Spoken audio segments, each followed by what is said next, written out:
What's up everybody, Ben here. I wanted to make a video today and talk about leadership. I think if we look across the country, the civilian sector, and even into the military, we're seeing some issues with leadership. And I think it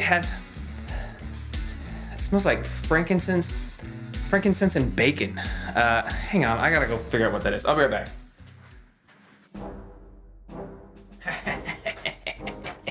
Oh, Benji here's a sucker for the smell of baby Jesus and bacon. It's time to let the real Major talk to you knuckleheads about leadership. Oh, I'm gonna break it down Barney style for you today because I've been more frustrated than Napoleon when he lost his butt leeches watching all the failures of leadership in our country today. So sit down, put your thinking caps on, and hold all questions to the end because I'm about to learn you something about leadership today.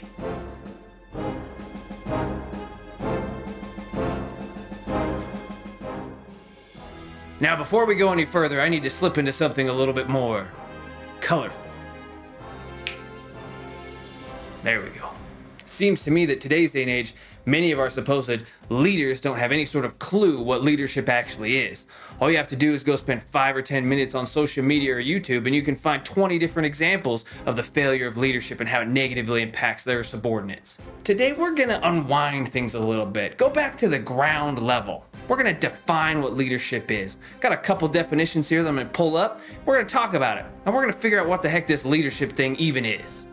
The first definition comes straight out of the New Oxford Dictionary.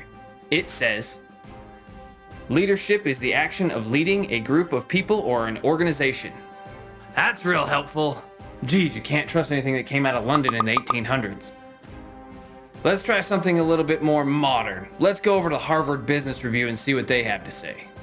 Leadership is the accomplishment of a goal through direction of human assistance. A human and social achievement that stems from the leader's understanding of his or her fellow workers and the relationship of their individual's goals to the group's aim. Now that sounds like a whole lot of word vomit and human assistance. I think we can do better. Let's keep going. This next definition comes from a Marine general, General John A. Lejeune. He says, leadership is the sum of those qualities of intellect, human understanding, and moral character that enable a person to inspire and to control a group of people successfully. That's a little better. Let's see what the Army has to say. This next one comes straight out of ADP 6-22. It reads, leadership is the activity of influencing people by providing purpose, direction, and motivation to accomplish the mission and improve the organization. Ooh, I like that. Purpose, motivation, and direction. The 3 key elements of leadership. And did you catch it there at the end? The goal is to accomplish the mission and improve the organization. So we influence others by providing them with purpose, direction, and motivation to accomplish the mission and improve the organization. Let's break down those 3 elements. So how do you provide your team with purpose? Well, you as a leader have to understand what's your objective, what's your mission from higher. From there, you also have to set sub-goals that you want your team to achieve.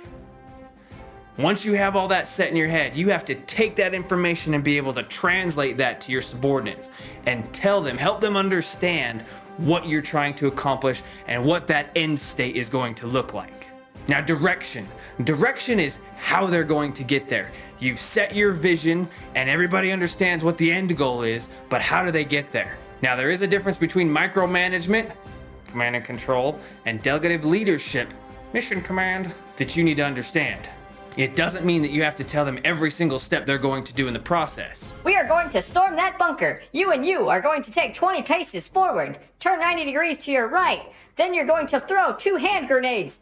You and you are going to go up 30 paces around the right-hand side, drop down, crawl forward 10 more meters, and provide cover fire with the 240 Bravo. All that direction means is you're going to let them know what are the standards they need to meet along the way, and how are they going to know that they're on track. And as a leader, you got to be watching and checking in on them to make sure that they're staying on track. Remember that whole supervise and refine thing? This is where that comes into play. Now, motivation is my favorite. Motivation is what gets your juices flowing and gets me out of bed in the morning.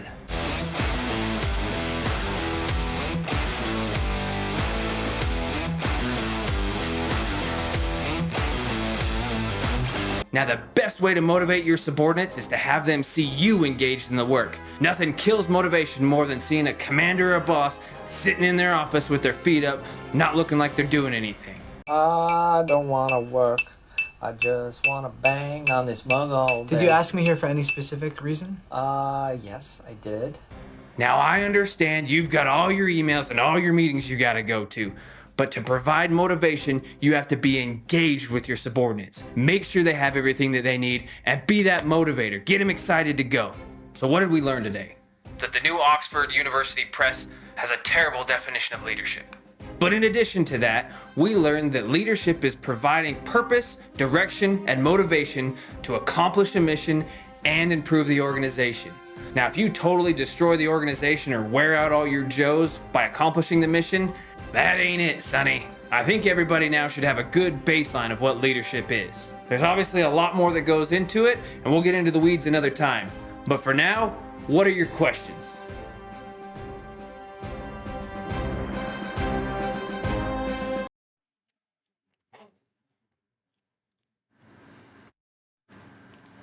The hell?